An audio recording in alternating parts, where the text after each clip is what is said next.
Hi everyone, and welcome to Worth the Calories, a Great British Bake Off podcast. I'm Matthew. And I'm Catherine. We're into week 2, so biscuit week, as is traditional. Some interesting biscuits. Okay, can I just ask a question? You can ask one question, and that's it for the show. That's it. Okay, well, this is my question, Matthew. In your opinion... God is infinite, and the universe is infinite. Something far more important. No, in your opinion, is a macaron a biscuit? No. I also don't think it's a biscuit. No. I think it's a sweet. Yeah, absolutely. And obviously we have the difference between American biscuits and English biscuits, or British biscuits. Well, it's definitely not a scone. It's not a scone, which is effectively an American biscuit. Fine. Yeah, fine. People can call it different things. A macaron, it's more akin to a pastry. Yeah, or a confectionery. Or a patisserie, yeah. Sorry, that's what I mean, rather. Yeah, didn't feel there was Tenuous. much biscuitiness about it. Macarons feel like a staple of the bake-off, though. I remember, was it sort of series 4, 5, people started doing them, and they did them as a challenge somewhere, and it's just become the thing Bake Off has given to the UK. I think it was because when it first started, well, I genuinely an opinion rather than trying to say that this is a fact. I feel that when they were first done on the Bake Off, everyone was like, ooh, macarons, they're really hard. And now it's like, if you can't do a macaron, go home. Right. Yeah. Yeah, exactly. So I guess, this week with having the macarons as being illusion macarons, it's kind of macarons leveled up to 12. Absolutely. Yeah, much harder. So, interesting ones, some that we will definitely get into. We've had a couple of voice messages from one of our listeners. Yeah. So, we're going to play them now, and then we will talk about them. Hi, how are you? I'm so glad you guys are back recording for this season. I have 3 questions for you about episode 2. Can you describe what is a foot on a macaron? Do you remember a long time ago when they used to do historical segments about the bake and the origin of the bake? In this case, I just wanted a diagram. I heard Paul and Prue say many times there was a foot or there were feet on the macarons and pointing at the bottom of the macaron. I'm guessing it's something flat on the bottom, maybe with a little 45-degree angle, but I'm wondering if you know and if you could discuss that. And then question 2 is, when Paul was speaking to Shabira about her macarons, he said that they should be sweet and then savory and not sweet again.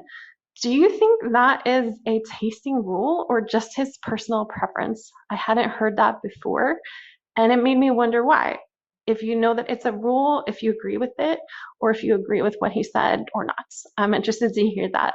I had a lot of thoughts about communication in this episode. It stood out to me when Rebs asked Janusz for advice during her macaron bake.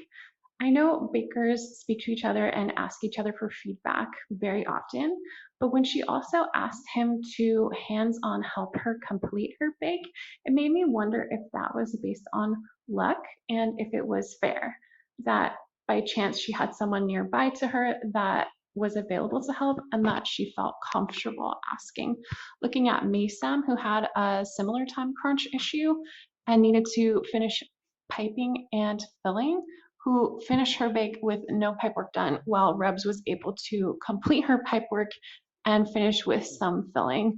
I know in seasons past, I've definitely seen, usually later on when the bakers know each other well, a group of bakers come together and volunteer to support another baker who's obviously struggling near the end of the clock.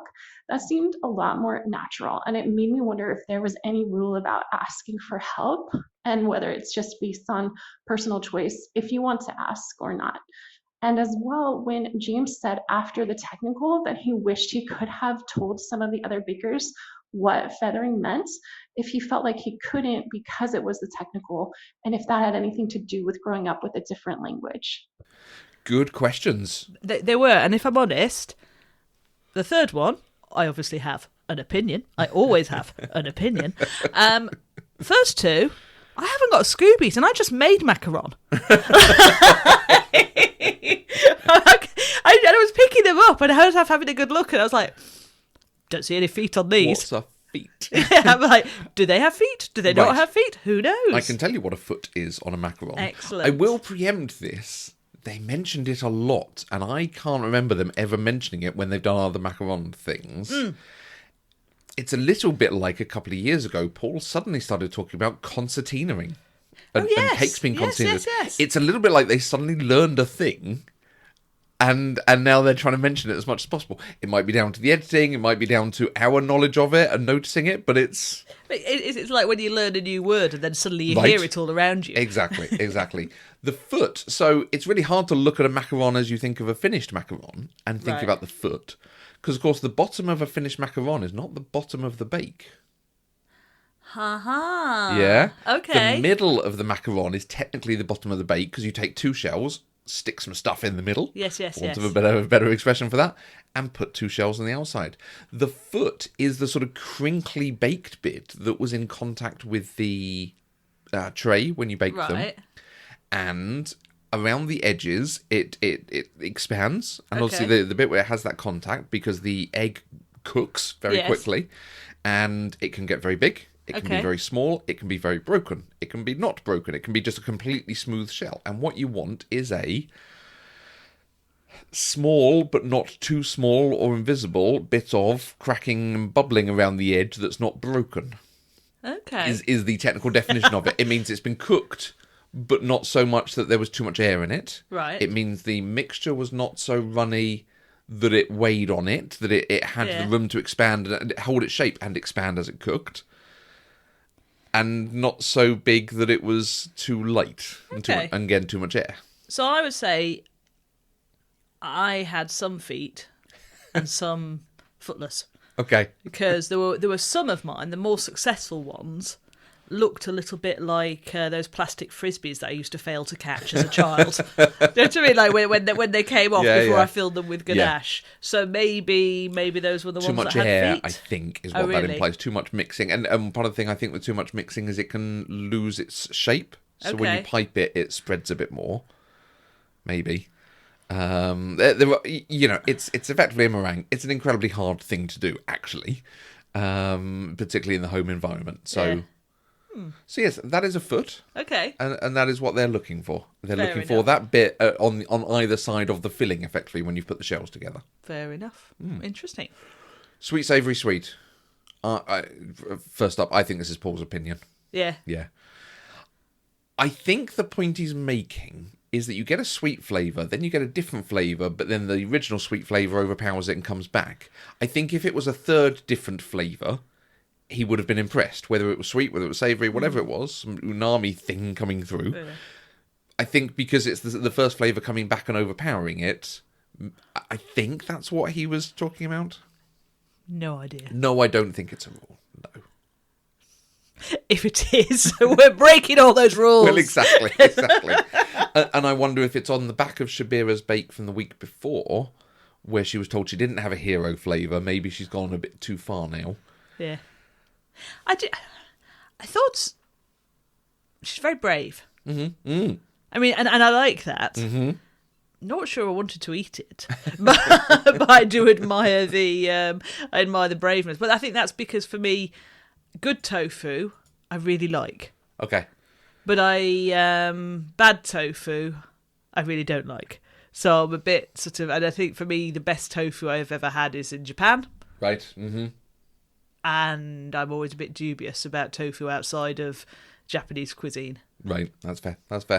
I would love to try her satay. I bet she makes bet. an incredibly nice satay, and it's a flavour we both like. Yeah. Oh, I bet that was tasty. And maybe that's the point as well, because that's such a good flavour. You don't want something else following it unless it's going to be good again. And I'm really hopeful about what she's going to bring to the show, because this is the sort of conversation they have on Bake Off the Professionals. Yeah. About flavour on flavour on flavour and different things coming at different times. So this is, some high-end stuff I think she's hitting. Yeah. It's interesting balancing that against Mason, because I felt that she wasn't, she wasn't bad. She was a good bake, better than I am. But I felt that she was sitting in terms of the techniques that she was bringing and the skill that she was bringing.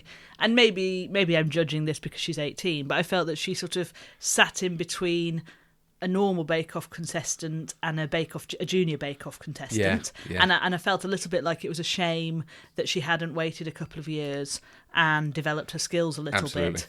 But maybe they were looking for didn't have another young un, so maybe that was actually what they were looking for in the selection process. Whereas, as you say, that Shabira's like playing with flavour elevates her from a normal bake-off contestant, possibly towards the sort of playing with flavour that they do in Bake Off the Professionals. And it's also possible this is the impact of Junior Bake Off having been so consistent for several years now, because it was fairly inconsistent on the BBC. Sometimes it was there, sometimes it wasn't. It was a weaker spin-off than I think it is now. I think it's like 4 years it's been going in its pretty much in its current guise regularly. So she would have been 13, 14 when it started, as it is now, and might not have applied because it got her into baking. But you're absolutely right. Maybe this is slightly too early for the techniques they're using, what they're looking for in a baker. Given this is only week 2 that she's left, would you accept her coming back on Bake Off 15, 16, 17? Well, they've had repeat contestants on Bake Off the Professionals. I'd be open to it, but I think the chances of her getting through again are slim because there must be so many people that apply. Absolutely, yeah. It's the thing that I would accept her coming back because of her youth, where other people who have left, less so because... They've had their chance. Yeah, they should be on showing their fullest selves. Yes. That might be very ungenerous of me, so... No, but I mean, I don't know about you, but 18-year-old Catherine... Right. Was a very different person to 43-year-old Catherine. Yeah. I must have been 19, 20 when I can remember at university baking Mississippi mud pie and discovering how good it was to add coffee to a chocolate recipe and how good that made it. And this is now a much more normal thing to learn. So. You must have been so much better at cooking than me at university. I think my one of my main university meals, certainly in the fourth, because many years I wasn't catering for myself. Of course, but in the fourth year when we were catering for ourselves, one of the main meals I ate at university was I had those cheap packet noodles that you pour boiling water on, and I had found some kind of salty screw like salad dressing, like dry salad dressing, and I just used to eat that. Nice. It cost very little, and I could prepare it in 5 minutes, and we're done. My housemate in the first year came to university with 60, 100 packets of those dried noodles that they'd been to. So he was from Preston. They'd been to some cash and carry type, bulk purchase thing, and he had all of these, and he introduced me to them. And you're absolutely right; they're amazing. Really enjoyed them. They were so easy to eat. We had lots of that and lots of toast. Yeah. He might have been to the Wing Yip in Manchester. That's where all mine came possible, from. So. Yes. The third question was about helping. I think this is very much an opinion, right? Well, what's your opinion first, Matthew? I'm glad of the question because I was going to discuss it because I shouted at the TV where he said he noticed other people doing it wrong and he didn't mention it. And that feels totally out of phase with the Bake Off that we know and love. Yes, frankly. I thought that felt very ungenerous. Absolutely, yeah. Although I did also think, well, why didn't the people open their eyes and see that other people were doing some very different things? There is that, yeah, absolutely. And frankly, those feathers were beautiful, so good on them. Yes, her feathers were amazing. Who's the other person that did feathers? Was it Abdul? I think Could have been Abdul. Yeah. His less so. But I couldn't do them. I couldn't do them. No, like absolutely. That, so. I think it is discouraged from asking for help. Yes. I think from interviews I've read with contestants, from things we've seen like the extra slice, and just in general, being dipped in this show, seeped in this show, whatever, however you would want to say it. I think they're not meant to be watching other people and asking for help and advice. Yeah. I feel like we've even seen it once when people were pushed away or told to leave it by production crew. That might Right. have been a bake-off thing. In fact, not a bake-off thing. Of course it's a bake-off thing. A junior bake-off thing. I now suddenly have a thing of, it's one of the junior bakers who said they're not allowed to ask. Okay. And that was left in the show. Anyway.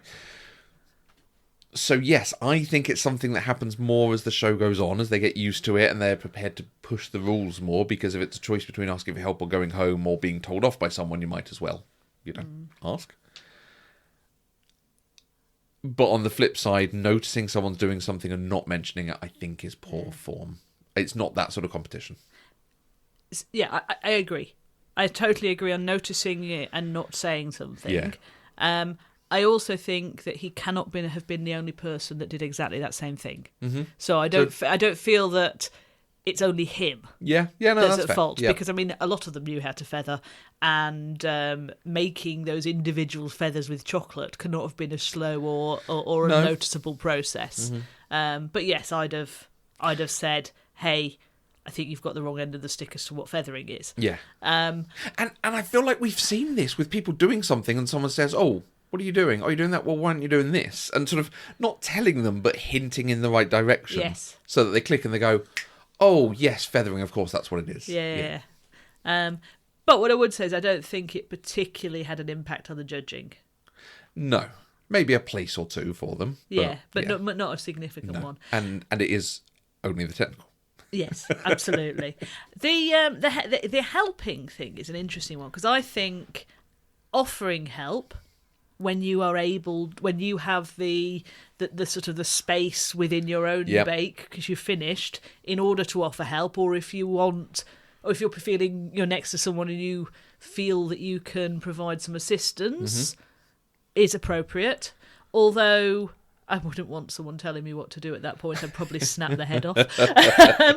Asking for help, I don't think is appropriate. Okay. Because, and I don't think it's necessarily around a fairness thing and like, oh, actually, you're lucky because you're next to the better baker.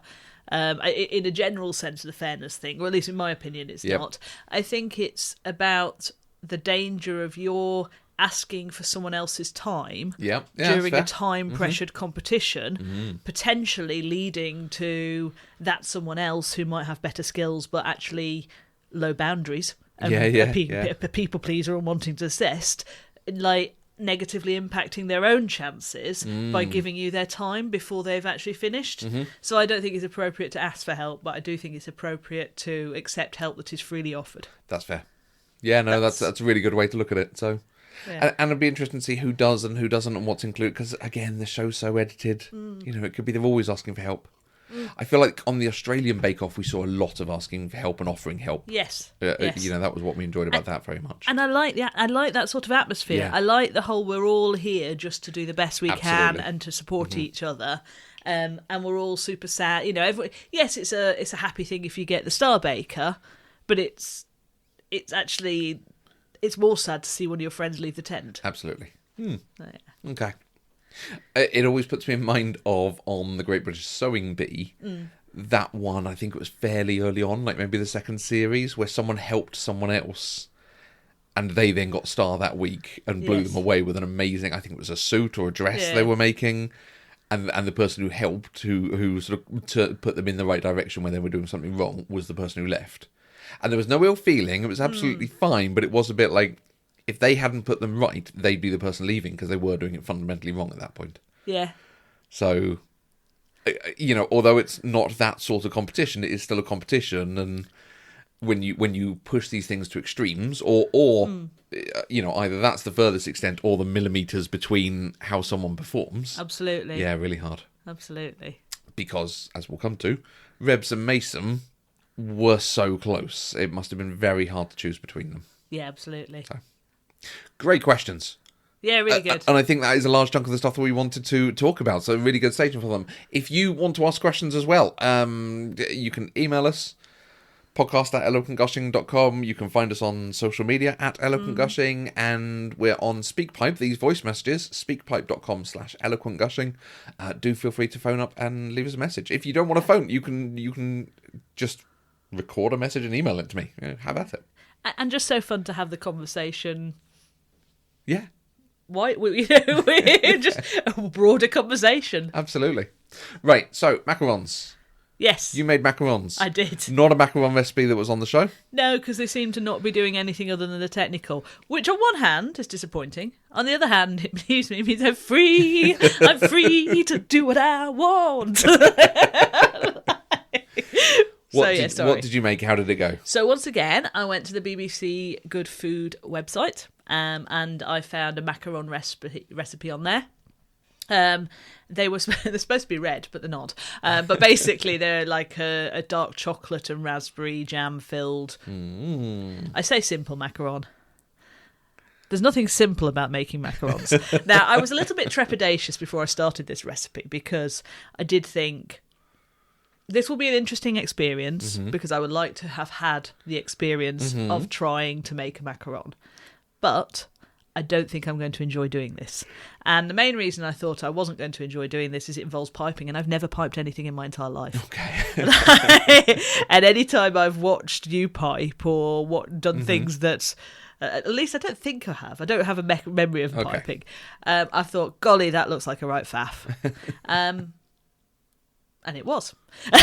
Basically, it is. Yeah. I would say this has been not a failure, because I mean I've got a plate of macarons downstairs, and the ones that survived are quite tasty.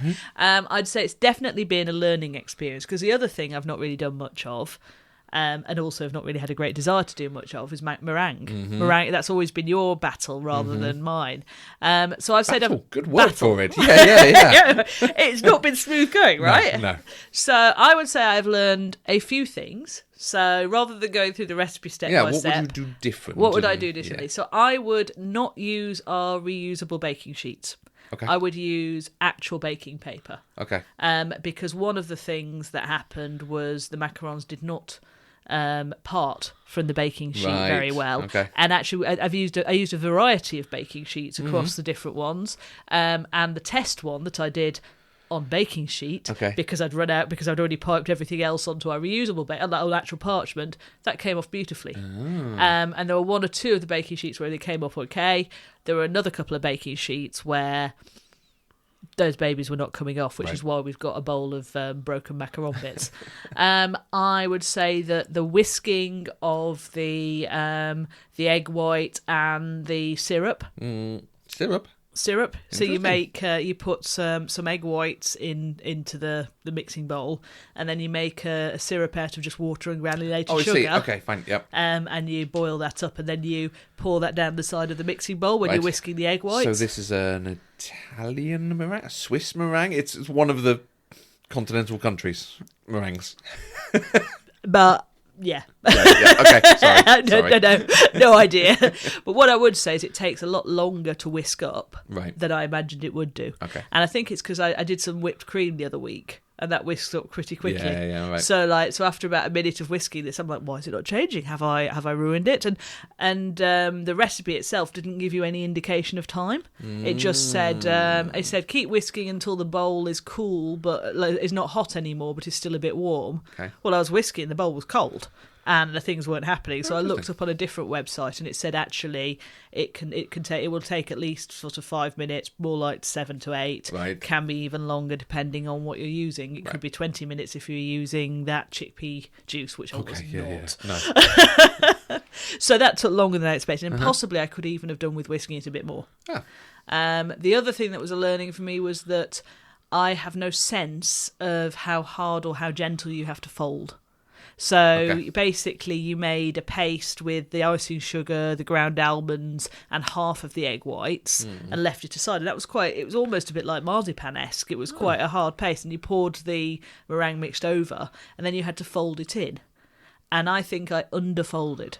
Because I was very nervous about overfolding. Either that or my folding technique's just rubbish, because there were little lumps of almondy mixture left after I started piping, and I realised I hadn't actually folded them in sufficiently. So I'm like, I need to whisk more. I need to not be so scared of folding, or maybe I need to watch some videos of people folding to see if there's a different technique I should have used. The other thing I learnt was don't feel really proud about getting all of your stuff into the piping bag. if you haven't put the nozzle in the piping bag first. Oh no! I was so pleased with myself. And then I was like, seriously, I cannot bear the idea of pulling all of this out of the bag and put it in another one. So I basically just double bagged. I got a second piping bag, put the nozzle in there, and then put the first bag, cut the end off, and put the first bag into the second bag. What a good way of doing it. Well done. So I double bagged, Nice. basically. Nice. I'd have just done it out the hole in the end. Well, Forget the nozzle. So yeah, I had to pipe again, Right. Because once you bake them, you make a chocolate ganache and you pipe the chocolate ganache around. Well, in theory, you pipe the chocolate ganache around the edge of the macaron and then just put a dollop of raspberry jam in the middle. Okay. That time, I don't think I'd properly melted all the chocolate in my ganache. Either that or it had got too cold whilst I was piping it. Because halfway through that, there was nothing else coming out of that nozzle. So that time I just cut the nozzle off. And then... so what you'll find is half the macarons that survived have got delicate little bits of ganache around the outside. The other half, there's probably double the amount of ganache there is to macaron shell. Oh, I look forward to them. So yeah, enjoy those over the next week. Yeah. So I mean, like, they weren't a disaster. There's definitely significantly less finished product than there was supposed to be for the quantity of ingredients in that recipe because of the macarons that died. It's definitely not a Catherine type recipe. Okay, in one way. It's significantly more faffy than I would like to have in my baking. Such as piping. Okay, well, okay. Just I think it's the piping. The piping just puts me off. But then that probably means I need to do it more. But then baking's a fun thing. Yeah. It's not like at work where you go, oh, that skill's hard. That's a hard skill I need to work at more. I'm just like, well, baking's our hobby, right? It's fun. Yeah. If I don't like doing it, maybe I won't do it. Find the thing you do like. Yeah. Exactly. Got it. Exactly. Okay. Yeah. Has it changed the way you think about what they've done on the show and the macarons they made? Well, quite frankly, now thinking back to the signature, I'm just like, you are all geniuses. That I don't know how you produce that. Even those weird black blobs that Rebs produced. Yeah, the little cats. Amazing. Yeah, I think ultimately, macarons, if you like macarons, and I might do them again because I know how much your mum loves them, so I'd like to be able to make them properly to go and get some more to get some more daughter-in-law brownie points. I think they are a skill. I think they're a bake that benefits from repeated attempts. Got it.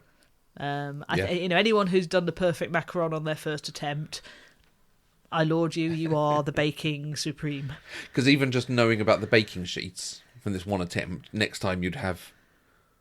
I'd just use parchment. Double the amount of macarons in the end to test and to try the next stage. Exactly. And I'd do my meringue differently, and I might try and look for some different recipes to do the same thing again, but see if there's other guidance or other sort of quantities or things like that to try and get it. Oh, and the other thing I realised, sorry, I'm going on about my macarons. They were supposed to be red. We didn't have any food colouring. We didn't. So all the food colouring was quite old, and that went in the clear out of the cupboard pre-baking. And the recipe had said, don't use gel food colouring because it will muck up. Well, that's what we had. Exactly, because it will muck up the consistency. Yeah. And our online food shop does not have anything other than gel food colouring. Because the year that I spent trying to do interesting meringues, it was adding flavours and colours that always did for me because I would overmix them. Yes. And suddenly... And it is that thing, as soon as one bit of the egg loses its consistency, its bindingness... There is probably a good word out there, but it's gone. Suddenly it would all... you just get a soup. Mm. Yeah. I did consider putting cocoa in to make them brown instead of red, but then I was like, do you know what? I can probably see whether they bake better or not if I leave them white. Absolutely. They're not ugly, are they? No, not at all. The ones that stayed it's round. Good. They're very tasty. Good. Yeah, I like them. I'm glad. Talking about the Bake Off, the show, were there any that you particularly liked? Any you were jealous of? Any you've seen now that you think, wow, they did that so well? The Scottish lad, what's he called? James? Maybe. Which ones? The one who did the dogs. Were they dogs? Raccoons? Yeah, those ones. I've had a lot of sugar. That was my phone. James. James. I mean, I do feel that James is resting very heavily on his piping skills, but those skills are strong. But he did do it very well. Yeah, Yes, that's very impressive. And there is always someone who does decoration very well, who it goes okay in the show. Yes. Yeah. And your lady who did the yo-yos. Dawn. Yes. Mega precise. So clever. So the way they described it, it sounded like they wanted illusion macarons.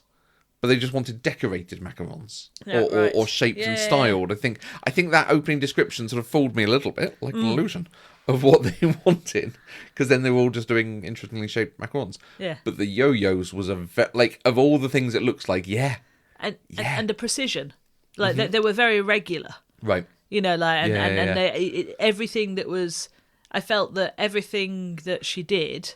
And all the shapes that she produced were intentional. Absolutely. And after having tried to pipe a heart-shaped macaron for you and then it just completely crumbling into a mess, I was like... Good on her. Good on her. Yes. Were there any of those macarons that they made in the show that you especially would have liked to eat? One of them did a mocha salted caramel thing, I think. Oh, yes. Was it Abdul, maybe? One of them definitely did something. I was like, that flavour sounds really good. The one thing I wanted to add is when I was doing the feet research, the macaron foot research, there was a website writing about it that did foot-shaped macarons. Nice. That, like little baby feets. That was very cute. And I'm like, okay, that's a very good idea. Yes. So if I had known about that beforehand, that's the way I probably would have gone with that. Yes. Very cute. It's a good challenge. To be able to tell people apart, and you know, like I say, it feels like a staple of the Bake Off now. So it's a good way of telling it. In the same way, we'll have bread next week, and the core bake, the signature bake, will probably be just a loaf of bread that's flavoured or shaped or something, but to tell us how you make your bread. Yeah, the technical, Garibaldi. So Matthew, you did it. I did Garibaldi biscuits. Would you do it again? No. Making Garibaldi biscuits is... So, from this, we've looked at all the different things we could make over the years, and because, it inspires you to keep trying different things, and there are things... You love a crumpet. I do love a crumpet. It's your sort of breakfast delight of choice. Breakfast of champions. So I've looked at making crumpets, and the amount of effort and that you have to put into making a crumpet, given a pack of crumpets is about 80p, is far higher than is worth it for that value. Agree. For just buying them. And as much as I love you, don't know if you could make a better crumpet than Mr. Warburton. Well, exactly. They're crumpets. They're, spongy, airy bits of bread. Yes. I feel the same way with Garibaldi in general, and now having made them, and I know what I will do differently, so I'll talk about that in a sec, but I feel like making Garibaldis is just... It's too much. It's too much, man. Too much, man. The biggest thing that I think I did wrong is I didn't chill it enough. It said 20 minutes, so I stuck it in for 20 minutes, probably about even closer to 25. Yeah. But I think it was actually, because you have to knead it and work it all together, I think the butter was quite melted. Right. And it was actually a very thin runny. Okay. I don't know the best way to say it, but when rolling it out, it was sticking very easily. I mean, it was very sticky dough to begin with, so I actually had a bit more flour. But it was very sticky when rolling it out. It didn't come off the sheet very easily. The flour went into it very easily because it was so sticky when I was putting flour down to roll it on. So that was a very painful process. So I didn't roll it as big as it said. I'm not entirely sure there was enough dough to actually roll it as big as they said anyway. Right. But I feel like had I properly chilled it and let it seal more, as it were, and let the butter set again. Yes. I think that's the biggest thing that would have improved it. Fair enough. It did taste a bit like halfway between shortbread and short crust pastry. Okay, yeah, the dough. So that which sort might, of experience might be because I ended up having to work it a lot in the rolling. Yeah. It was tasty. You roll it out and then you put the fruit on it. Yeah. And then you put the other half that you rolled out on top, and then you roll it out again. So at that point, it's 20 by 15, and then you're supposed to roll it to 20 by 25. In my head, Garibaldi biscuits are 3 layers. But rolling it again compresses those layers together. Yeah. So I don't know, is it the fruit wasn't soft enough? It felt like it was soft enough. Yeah, Is it there wasn't enough fruit? Well, I had fruit left over, but because I didn't roll it out as big, that sort of felt like it explained that. And then because it was so sticky and didn't roll very well, in rolling it out again, the bottom broke into 2 sections. Yes. So it had to be resealed. And then it did all just smush down rather than spread. So that bit of the process was very frustrating, and it has made some incredibly ugly biscuits. It still tastes delicious when I close my eyes. Yeah, they still taste like Garibaldi biscuits. And now knowing what it takes to make a Garibaldi, I would rather have a fig roll. That's how much I disdain Garibaldis right now. You love fig rolls. But yeah, I would say both of those technicals, fig rolls and Garibaldi biscuits, you're better off just buying the normal ones from the supermarket. Yeah. Sorry, Bake Off. So, again, it makes the technical feel a little bit disposable, because this is a slightly weird and daft thing to do. Yeah. I don't think it's worth it for anyone to actually bake it. There was someone who, and I'm really sorry I don't have your name in front of me, but who commented and said maybe they were thinking... Laura? Maybe they were thinking of baking them and were going to listen to the show. I would say don't. I'd say go and buy a packet of biscuits and eat them and enjoy them. Yes. Then bake something you like. Yes.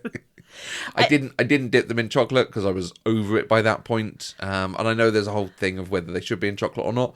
I don't gatekeep this stuff. If you want to try a recipe, I love chocolate on things, so I'm very happy to add a chocolate to something. If you want to add a flavour or change something, then have at it. These things don't have to stay static forever. I can just headcanon the conversation between Prue and the production staff. Come on, Prue, that's a bit easy. Let's whack some chocolate on it. Oh, all right. Yeah. And it absolutely is a time thing. Yes. Because they go in the oven and then they come out of the oven.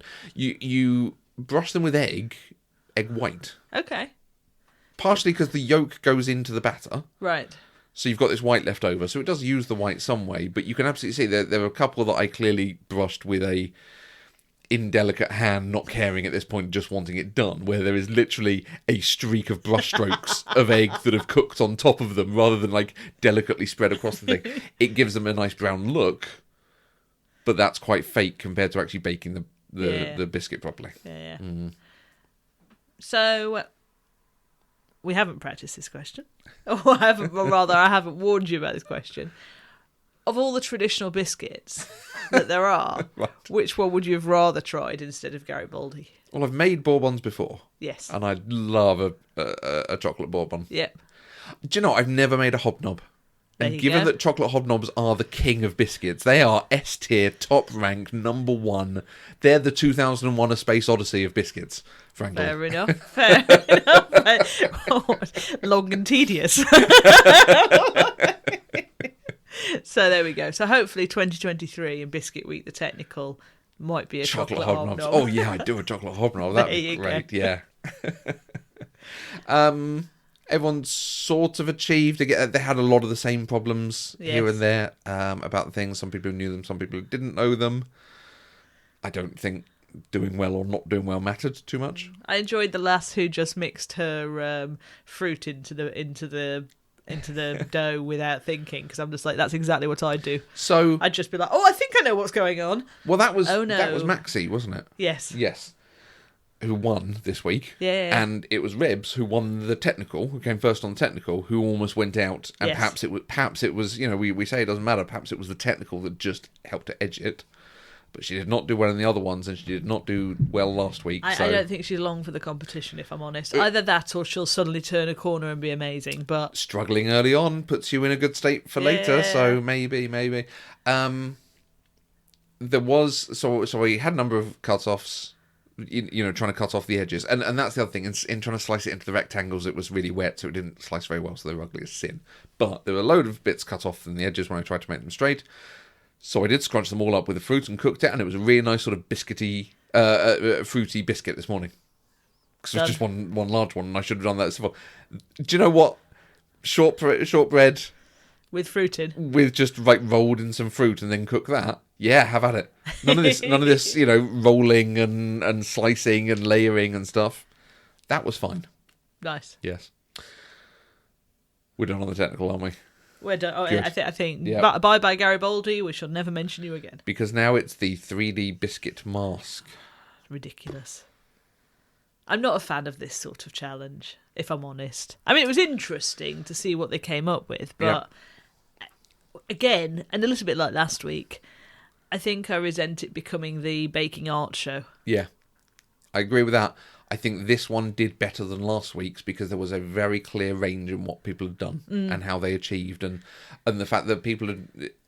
It wasn't just the sort of quality of what they'd made. Some people had made small and simple or not tasting so good or really, really impressive. It was then even the standing up that made a bit of a difference to it. Yeah. I think challenges where it says that, where it's got to be a certain height, a certain number of layers, that I like. But maybe that's as a viewer because it's so tangible about whether they've achieved that bit of the criteria or not. I do think I liked... so I liked the ones where they used lots of biscuits to make the design, rather than the ones where they had one big biscuit and they made the design with icing or painting on the biscuit. Yeah, the couple that did that with lots layered on, where it was lots of feathers or something like that, really good. Yeah, really impressed with them. I mean, some of them were beautiful. And stood up, and some of them stood up just resting on an easel or something. And I don't know, again, it's the thing that I wouldn't have taken it that way. I would have been, it has to have something sort of maybe propping it back, but actually be completely freestanding. Or if you had to make a mask out of biscuit, what would you make?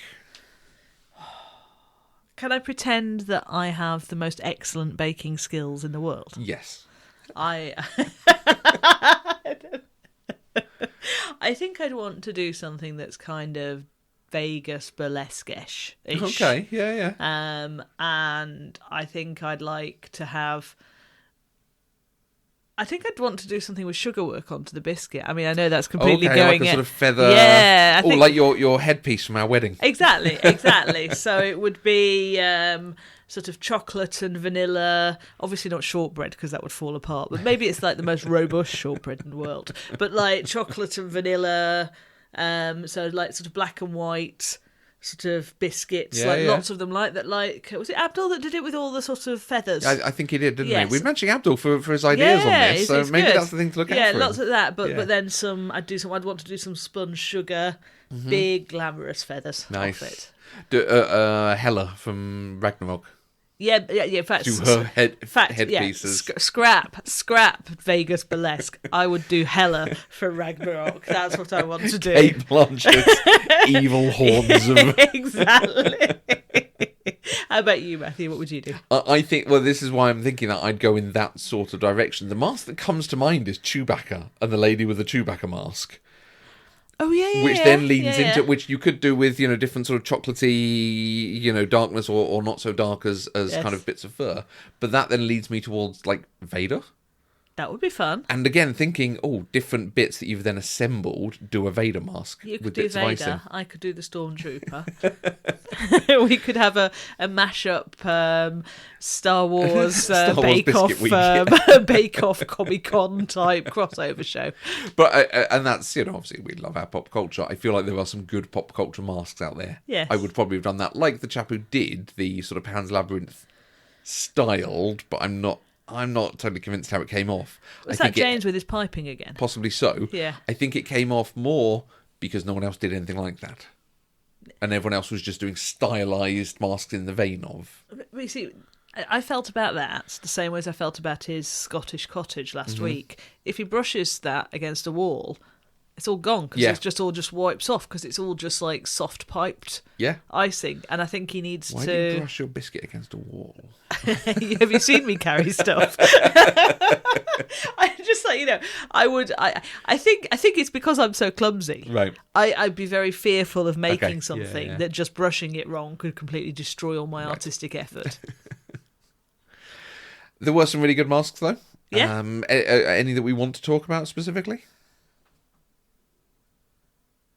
I don't think so. I can't. Sorry. I liked Janish's Cubist, sort of Picasso-style mask. Oh, yes, that was fun. And obviously Maxie's Masquerade mask.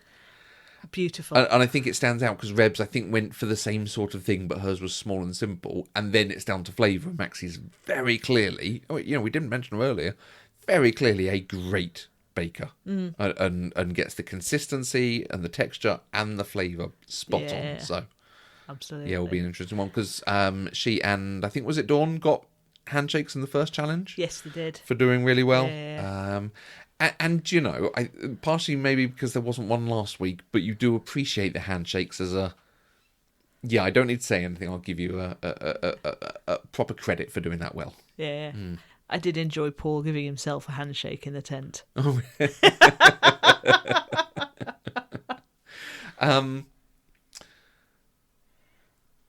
A quick aside, there were a couple of times where Prue gave feedback, I think, on the signatures and Paul didn't. And, obviously they're pressed for time, so they edited it right down. I would appreciate more of that, because sometimes it's the opposite way, where Paul says something and Prue agrees with him. And it's, there's no difference between them. Just have one of them saying it then. Yeah, and I think they've done better, certainly this last episode, I noticed that as well, at positioning it correctly, as there are two judges. Yeah. There's not Paul Hollywood and whatever sidekick he happens to bring along that season. Yeah. Basically. Yeah. And, Prue hasn't been doing it as long as Mary, but it's getting there. Yeah, absolutely. I think this is 5 years now, maybe, she's been doing it. Oh, I don't know. So... Yeah, she's a long-standing judge. Exactly. A good episode. Yeah. Don't necessarily agree with everything about it. But I am very pleased Maxie won and looked very pleased with that because there were several who did very well. Although I feel like when judging her masquerade mask, Paul was very brusque with his comments on it. And Prue didn't say so much either. And I think that was because she was such a clear winner. If they said too much, it would be so obvious. Yeah, maybe. So... But very clearly, she did so well. Pleased. So, great. Really good on her. Yeah. And I think the three who were in danger of going home were the right ones. And I think any of them we wouldn't have been surprised at. Yes. I was a little surprised that it wasn't Rebs. Yeah. Yeah. But again, we're not there in the tent. We haven't actually tasted the bakes. She did come top on the technical. And she came top on the technical. So maybe that helped them just, you can't win the technical and go home, maybe, unless you do... Conspiracy theory, the technical actually matters? Well, maybe. Let's put one in that column when one does not exist from before. Yes. Was it Carol who also, her mask collapsed because she Yes. did the thing with lard? Oh, yeah, I she think. was so upset. And she was so upset on it. So again, maybe that'll teach her of like, okay, don't try things, just make sure you hit the brief. But also, lard? Lard. Good. We have no comments other than lard. Bread week. Bread week. And she'll be very pleased on you. Love making some bread. I do. Now, of course, I'm away with work this next week. So... we'll see how it goes. We'll see how it goes. Okay, one of us will do something of bread. I was about to say, I think I'm publicly saying if you want to watch it without me, you can, but I will watch it again but then you have to watch it with me when I come back from my travels. So, as we said before, if you do want to get in touch with us, there's all sorts of ways. Just look up Eloquent Gushing on basically any social media platform, or send us a message through SpeakPipe. It was terrific to hear, and we'd love to get more in the future. Absolutely. We'll talk to you next week. Goodbye. Bye.